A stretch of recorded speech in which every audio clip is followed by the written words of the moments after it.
Hello అండి, అందరూ ఎలా ఉన్నారో కమెంట్ చేసి చెప్పండి. ఈరోజు వీడియోలో అయితే బీరకాయ పప్పు మేము ఎలా చేసుకుంటామో చూసేద్దాం. కందిపప్పుతో ముందుగా కందిపప్పుని ఒక 2 కప్పులు తీసుకున్నాను. అందులోకి పసుపు, ఆయిల్ వేసుకొని కుక్కర్ మూత పెట్టుకొని ఉడికించుకోవాలి.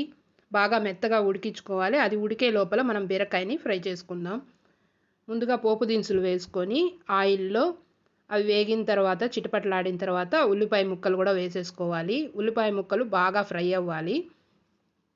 కొద్దిగా ఫ్రై అయిన తర్వాత ఎండుమిరపకాయలు ఒక 2, పసుపు పొడి కొద్దిగా, ఇంగువ కొద్దిగా వేసుకొని మిక్స్ చేసుకుంటూ కలుపుకోవాలి.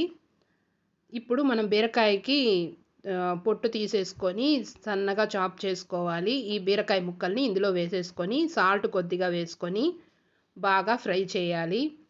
ఈ మాత్రం ఫ్రై అయిపోయిన తర్వాత తొందరగానే ఫ్రై అయిపోతుంది. లేతగా ఉంది బీరకాయ కాబట్టి ఒక 5 to 10 మినిట్స్ లోపలే ఫ్రై అయిపోతుంది.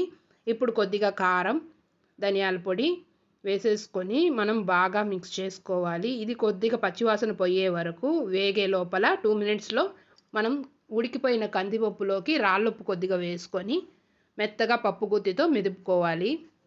ఇప్పుడు ఫ్రై అవుతున్న బీరకాయలోకి ఈ పప్పునంతా వేసేసుకొని ఈ పప్పులోకి బీరకాయ మిక్స్ అయ్యేలాగా ఒక 5 మినిట్స్ ఉడికించుకొని స్టవ్ ఆఫ్ చేసుకున్నామంటే మన బీరకాయ పప్పు అనేది ఇలా థిక్‌గా రెడీ అయిపోతుంది. మీకు ఈ వీడియో నచ్చితే తప్పకుండా ఒక లైక్ ఇవ్వండి, షేర్ చేయండి, సబ్స్క్రైబ్ చేసుకోండి.